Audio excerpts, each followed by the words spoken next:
There are about 10 septillion different ways a single hand of Texas Hold'em can unfold once you count every possible whole card combination, every community card sequence, and every betting decision along the way.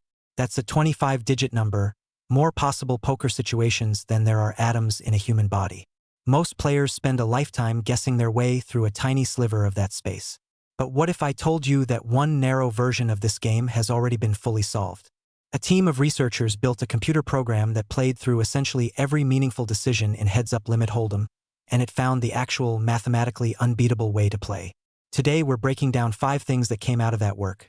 The real size of the gap between a perfect strategy and an average player, the single leak that quietly costs players more chips than any other habit, the moment late in a hand where folding is correct even with a decent-looking hand, the trade-off that separates strong players from great ones in the middle of a hand, and the single hardest decision in the whole game, the one that happens before you've even looked at your cards. Quick refresher in case it's been a while. You're dealt 2 private cards called whole cards. Over 4 rounds of betting, 5 community cards get revealed in the middle, the flop, the turn, and the river, and at each stage you can fold, call, or raise. Whoever makes the best 5-card hand using any combination of their whole cards and the community cards wins the pot, unless everyone else folds first, in which case the last player standing just takes it. So how big is this problem, really? Just the initial deal alone gives you over 1,000 distinct 2-card starting hands once you account for suits, and once you layer in the flop, turn, and river, the total number of distinct card sequences climbs into the trillions. Now add the betting itself, every fold, call, and raise at every stage creates a brand new decision point, and the full game tree for heads-up limit hold'em balloons out to roughly that 10 septillion figure. A brute force computer trying to check every possible line would need more time than the universe has existed. The trick that made this solvable is a technique called Counterfactual Regret Minimization, and here's how it works.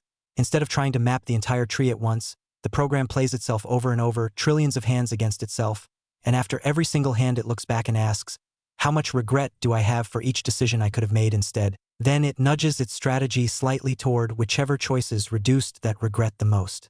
Repeat that process enough times, across a cluster of computers running for 2 months straight, and the strategy converges towards something essentially unbeatable. And here's the headline number.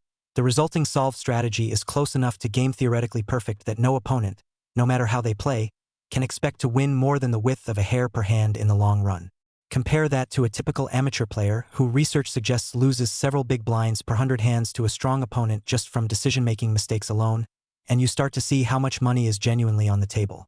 Let's start at the end of a hand, because the river is where the clearest, most costly leaks show up. Amateur players consistently make one mistake more than any other on the river, calling too often with a decent but not great hand, out of a fear of being bluffed. Here's the counterintuitive part. The solved strategy folds a strong-looking hand on the river far more often than instinct suggests, because if your opponent is betting big at that exact spot, the range of hands that make sense for them to hold there is skewed heavily toward hands that beat you, even if it doesn't feel that way in the moment. Second, the solved strategy also calls with genuinely weak hands more often than most players expect, specifically to prevent opponents from bluffing profitably, a concept called a minimum defense frequency. And skipping this defense is exactly the leak that lets a good opponent print money against you over time. Third, betting for value on the river with only a mediocre hand is correct far more often than it feels, because a thin value bet that gets called by worse hands roughly 55% of the time is still profitable even though it loses the other 45%. Fourth, the solved strategy almost never makes a huge overbet on the river without a genuinely strong hand or a very specific bluff, because oversized bets that aren't backed by the right hand range simply bleed value against a defending opponent. Why does this feel backwards? Because our instinct says protect your chips and call when you're unsure, when the math says the fold button is often the more profitable choice. The middle of a hand, the flop and turn, is where priorities really diverge from instinct. Once the flop is out, you're weighing your actual hand strength against your equity, meaning your chance of improving to the best hand by the river, and the trick is treating those two things on the same scale called expected value, rather than reacting purely to what you're holding right now. This lets you compare a strong pair right now against a flush draw 2 cards away, 2 completely different kinds of hands on the same footing.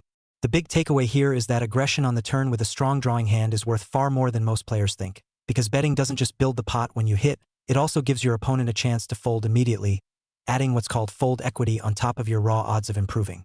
What's safe to sacrifice in the middle of a hand? Small pots with marginal hands.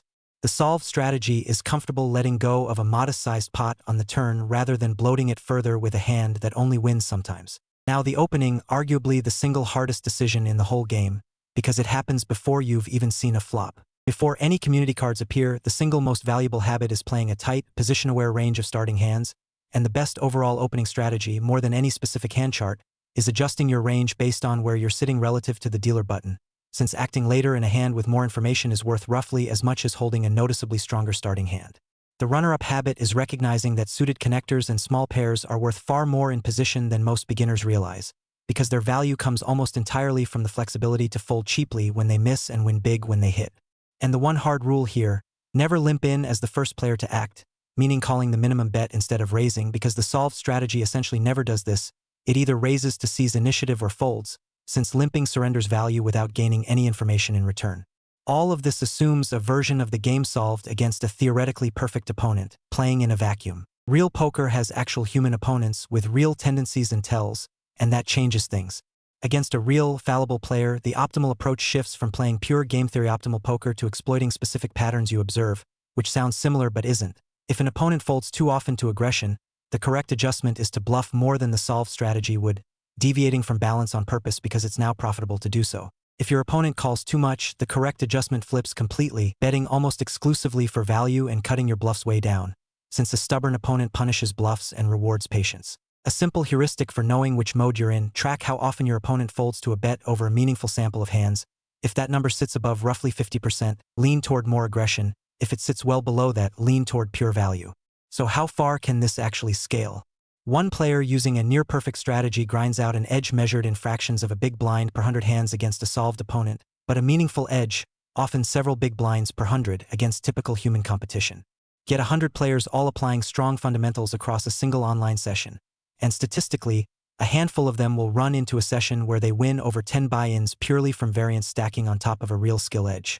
Scale that up to every ranked online poker table running simultaneously worldwide, tens of thousands of tables at any given moment, and skilled players as a group extract measurable, sustained profit from the pool of weaker players night after night purely from decision quality.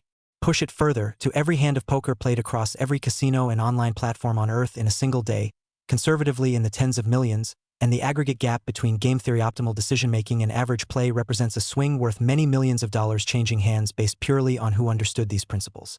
And if you imagine every hand of poker ever played throughout the entire history of the game compressed into one giant simulated session, the players who leaned closest to solved, balanced strategy walked away with a meaningfully larger share of the total money on the table than the players who played on pure feel.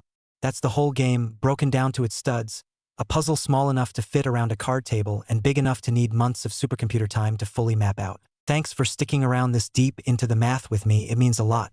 If you want to go even further, there's more detail on the strategy waiting.